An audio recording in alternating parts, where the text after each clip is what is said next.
Welcome to Ask Dr. Change. I'm Dr. Linda Ackerman Anderson. I'm happy to have you join me today to explore how to seriously uplevel your leadership and consulting to transformational changes, all through conscious change leadership. Welcome to today's episode. I have the honor today of spending some time with a personal friend as well as an absolutely legendary colleague, Dr. Beverly Kaye. Beverly and I go back, we think, at least 40 years in terms of knowing each other and supporting each other and building our careers and our professions. And so today is a little bit more personal about Bev. Let me for a moment read you a bit about Bev's background and how important her contribution has been to the field of human resources and talent management. Dr. Beverly Kaye is recognized internationally as one of the most knowledgeable and practical professionals in the areas of career development, employee engagement, and retention. Her contribution to the field of engagement and retention includes the Wall Street Journal bestseller, Love 'Em or Lose 'Em, Getting Good People to Stay, which is now in its 6th edition. Her recent books on career development in that field include Up is Not the Only Way and Help Them to Grow or Watch Them Go, which provided overwhelmed managers with a way to blend career conversations into their everyday routine. To honor Bev and her extensive work in the field of human resources and leadership, ASTD, ISA, IMS, Best Practice Institute, and I4CP awarded Bev with Lifetime Achievement Awards and Industry Legend Awards, all of which duly deserved, Bev. So would you like to add anything by way of introduction before we dive in? Who is that person? It's you. Thank you. Thank you. Yes, absolutely. Again, this is truly an honor. A part of my intention with these interviews is to help you share and help people who have read you and listened to you to know a little bit more about Bev the person. And so I want to start with that. What brought you to this field? How did you get involved in what you now specialize in? You know, the truth is accidentally. I, in my other life, was a college dean for a while. I got a master's in higher ed and did that. And one day across my desk at Pomona College came an announcement that there was a change management fellowship that was being offered and would pay a good deal of money, and it said, please post. And I said, I am not going to post. And I took it and applied for it myself and went back to UCLA for my doctorate. And my doctoral dissertation was on career development. It was an OD, a systems approach to career development. And I failed my doctoral orals 3 times because I didn't understand it, phenomenological research. And that means you study a phenomenon, and whenever all the data comes together, you build a theory, your own theory.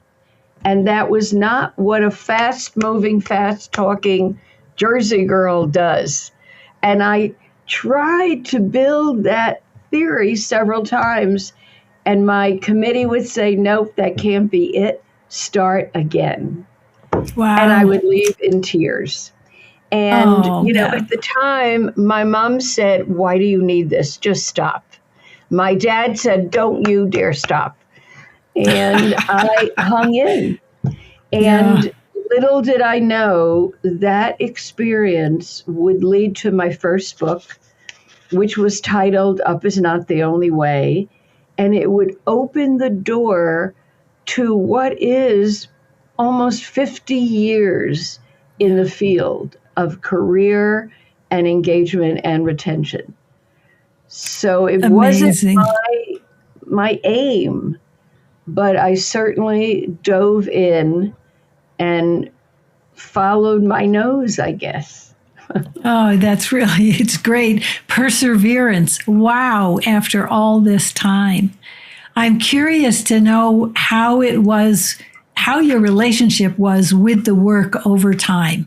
And so, first now, then your doctoral, then leading to a book, and then what? And then consulting, teaching, training.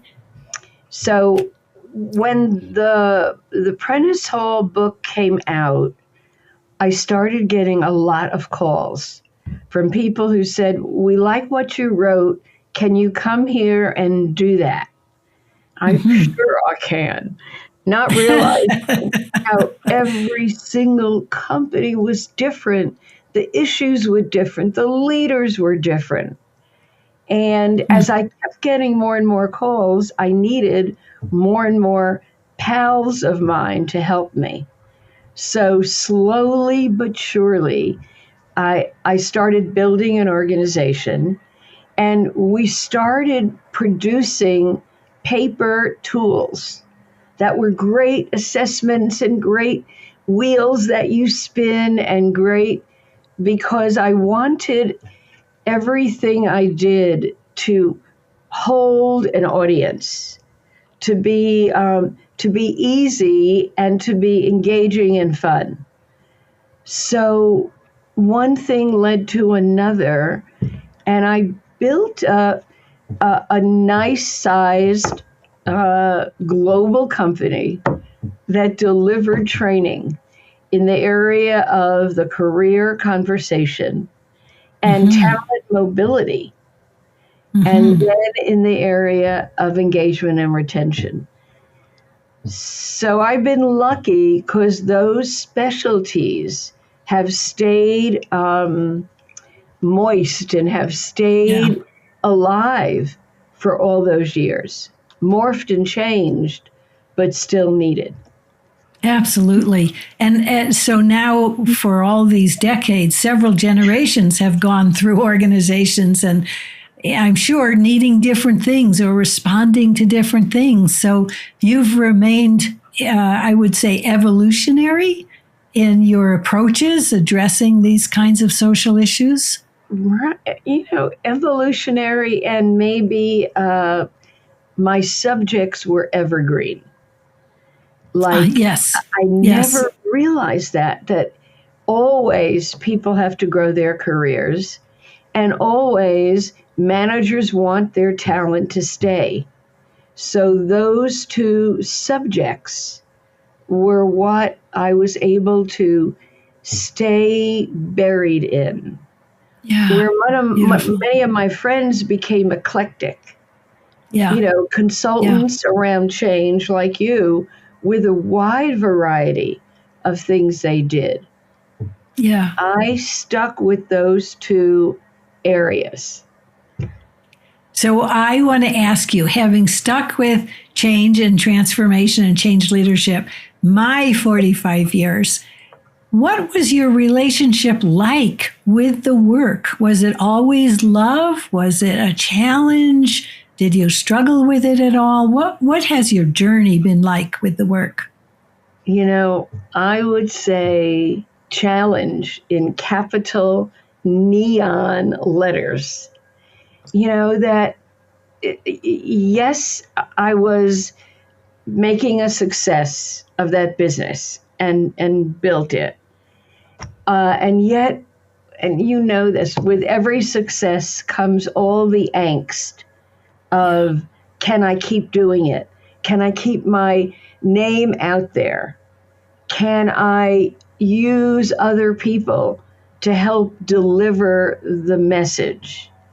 So it is never without angst. You shared those awards that I got. Yes. And Yes. instead of making me thrilled, in a way, those awards depressed me, because it's Ha. like, can I keep going? Ah. And all of that, and maybe they're signaling enough, Bev. You're old enough, move on. And so I couldn't put them inside of me, although they're lovely and they mean so much. But they didn't make me jump up and down. Yes, yes. What's interesting in your description, this is my perception of it, there wasn't any ego attached to having to have the award. It was a nice commendation, but so was it the work that was your passion that kept you going? What was the fuel to your success? I think it was the people that I dealt with. It was my own team that I had grown to about 40 around the world, and I believed in everyone and loved everyone, and their successes became mine. So it was that team, and then it was the clients. When I did the work directly, I got attached to the client and attached to making that client successful. And many of those relationships I still have. Nice. And that's why, very nice. I get into helping everyone who's helped me. Yeah. So beautiful. A lot of what I do is not a dollar thing. Yeah. It's I can't resist adding this or helping you with that. Yeah. So the helper, you are driven by love. That's absolutely clear in terms of the value and contribution that you're making. If there was a message that you would want leaders to understand now from your decades of experience, how would you have them shift their thinking or their decisions or their behavior? What message would you like leaders to have today? As a change consultant, I noticed you use the word shift. Yes. That's not easy. My desire is to make it so easy for leaders or managers who come into contact with anything I do, the training, the work, the books. I want them to say, that's not so hard. I can do that. Yeah. I never realized it was that easy. And maybe that is what drives me. And early on, when I began to build a business, I had 4 words that start with a D. I'm big into alliteration and all of that. Yeah, good. And I wanted everything to be, 1, deceptively simple. Meaning, nice. My husband's a rocket scientist. I want them to, and so he says, don't say it's not rocket science, say it's not brain surgery. So it's not brain surgery. I want it to be easy. So the way I teach and the way the books are all memorable. So deceptively simple. I want it to be delightfully engaging. I talk a lot about the smile factor in what I wrote, what I write in who I am. It should engage you. It also should be decidedly flexible, so that nowadays, especially, someone says, I want it in 20 minutes. Well, yeah, we can give you a taste in 20 minutes. Or I want it in 2 hours. Gone are the days of 2 and 3 day workshops, like boo-hoo, right? Yeah, yes. And I want it to be definitely business-centric. So every organization, industry is fraught with its own issues. So it's got to have that thread going through it that differentiates each industry. Yeah. Fabulous. Thank you. Those are great guidelines. Now, I want to flip that question around. Your greatest challenge at this point in continuing this work and guiding others to do this work? What's your biggest challenge? And I will say I turned 80 in October, and everyone is saying, "What about retirement, Bev?" Right. And I am not ready. Yeah. I told my husband that on my gravesite, he should engrave, "Now, Beverly, up is the only way." And that might get me up there. But I don't want to work this hard. I don't want to work. I'm a slave to all that I have to do, my to-do lists. Yes. And I want to leave my legacy now. So to anybody out there in organizations that want to do the career work, that want to do the engagement work, I have some new ways I'm still working on to give my IP to organizations that want to say, "Let us have it. Let us play with it." Yes. And in the old days, you couldn't do that. No, do it my way. It's my brand. Right. So I'd like people to add to it and monkey with it and make it fit their organizations. Beautiful. Is a desire.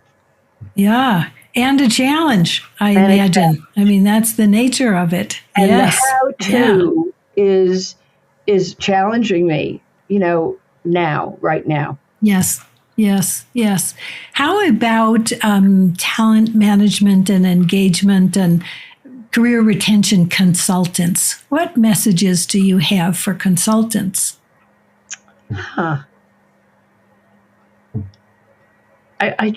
What comes to mind is make it simple. Managers are overburdened. And they did not grow up being trained the way we were in human connection and touch points and change. They grew up in their specialties. So what is easy for us is hard for them. That's why I have this desire to make it practical, understandable, and doable with everything else on plates. Yeah, beautiful. How about how you managed yourself and your work and your passion during COVID, during all of the whole dynamics of the pandemic? Right. How did that go for you? I learned how to cook. Aha! I learned how to order in those prepackaged things that you just have to put together. I loved, and I know you connect with this, that I didn't have to get on a plane. Yes.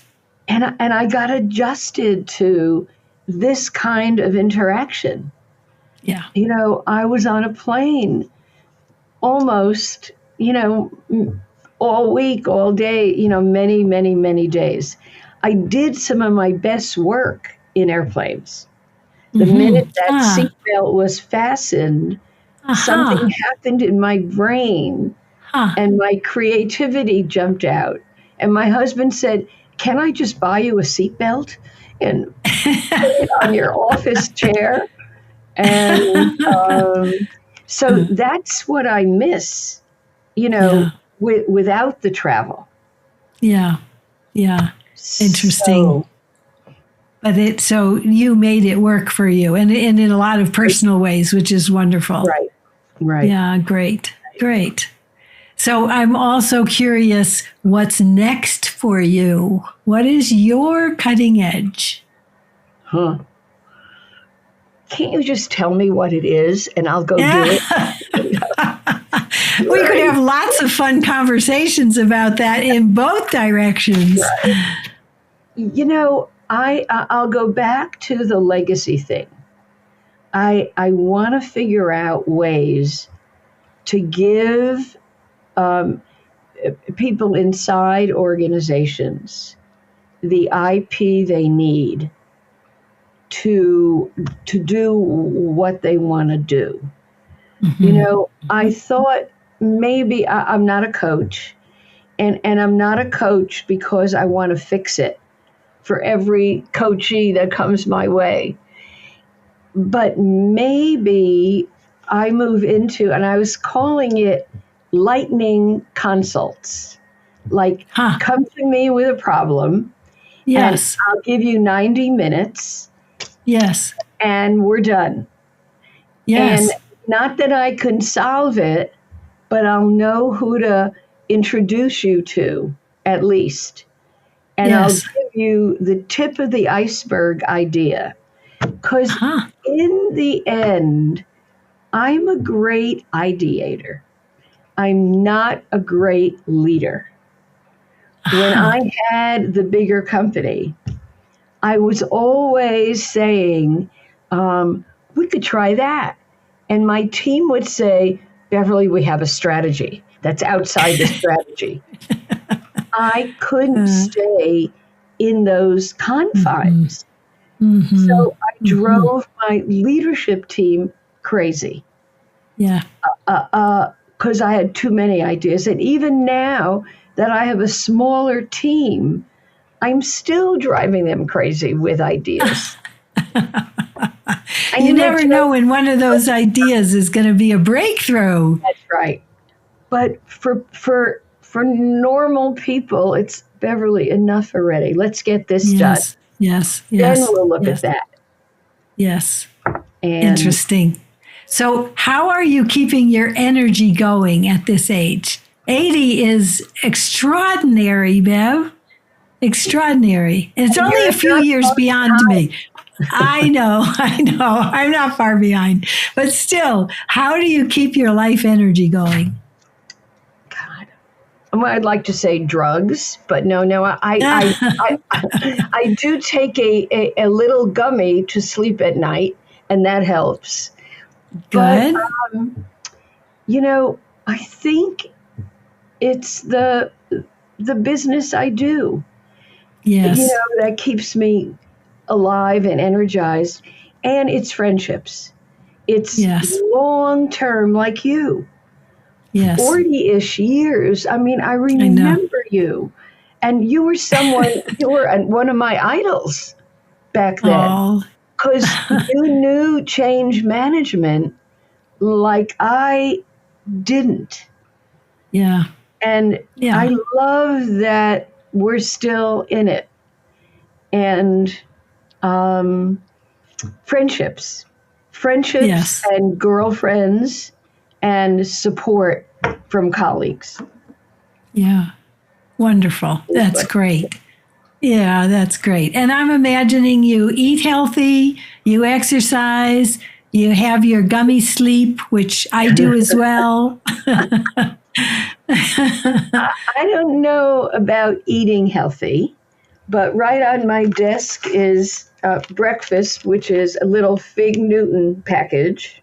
And, okay, we're going to talk about this. Well, it's not bad. And on the other side of my desk is peanut butter cracker thingies that I love.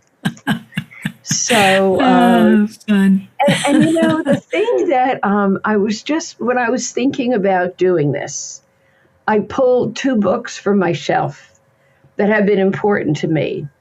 One that my husband sent for and gave me, titled, I Didn't Do the Thing Today. And the subtitle is Letting Go of Productivity Guilt. This is me. I'm always saying, I didn't do anything today. And of course I did. Yes. It's never done. Never enough. Right. And the other one that I'm trying to live by is Free Time by Jenny Blake. And the subtitle is Lose the Busy Work, Love Your Business. I'm trying to maybe live with these things. Beautiful. And I want them just to go into my head and Yes. change me without Yes. any more effort, maybe. Aha. Do you sleep with them under your pillow? I do sleep with a pad next to my pillow. Oh. And I Oh. do wake up in the middle of the night and write. And my husband hates that I do that. I bet. I So bet. sometimes I have to sneak out, go to the bathroom, and write down the idea. But and then it's reading those notes in the morning. Yeah. What did I say? But that's who I am, I guess. Yes. Yes. And insights come in lucid time. Absolutely. So That's right. I honor that. I honor that. So is there anything you would like to share with our audience? So a lot of us are in the change space, about your perceptions of how we need to be thinking differently in order to create greater contribution, to be more, I'll say successful, but positive in the impact we have in our lives. What comes to mind, and I don't do it well, is be open to what's new. Don't fight it. Chat GPT at first, I'm never going to use that. Oh, my, yeah. I love it. I have to force myself. And I'm so non-tech.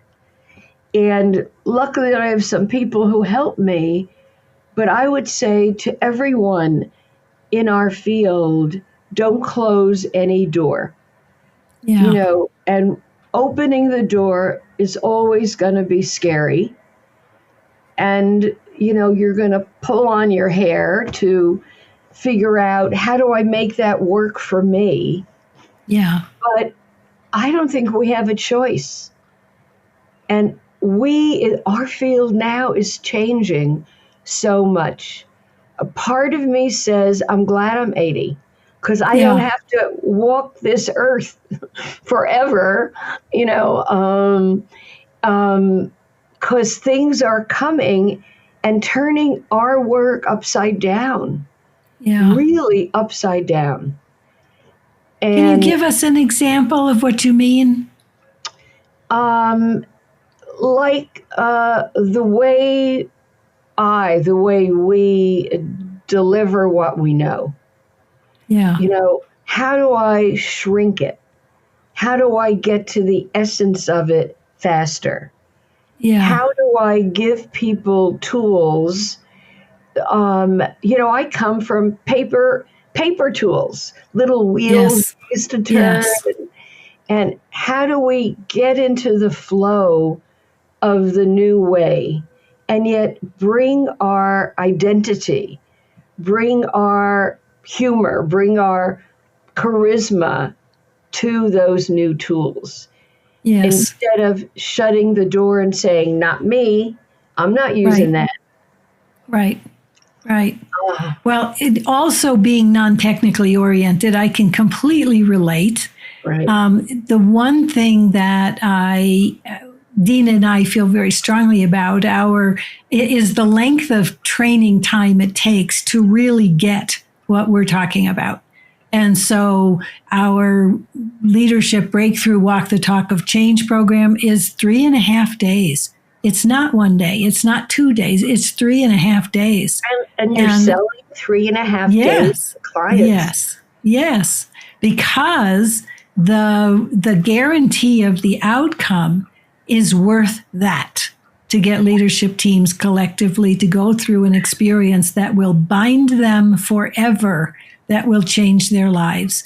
And so that's the promise. And so, yes, the topic is different and the outcome is different, but it's not that we don't get the pushback. Can you do it in 1 day? I can give you 4 hours, When you think about the nature of the depth of change we're asking people to make, they really have to understand it is not done, in 4 hours. It won't stick. It won't get in. It won't make the same kind of impact.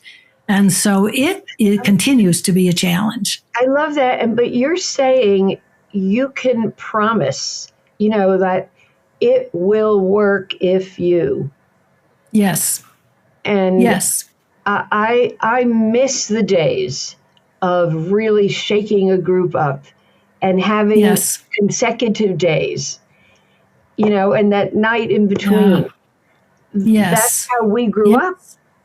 Exactly. Now, that's not true of everything that we teach, but the conscious change leadership part, the conscious part, the relationships and communications and healing of the history and the in order to be connected and aligned to be able to create a new future, that's what's required.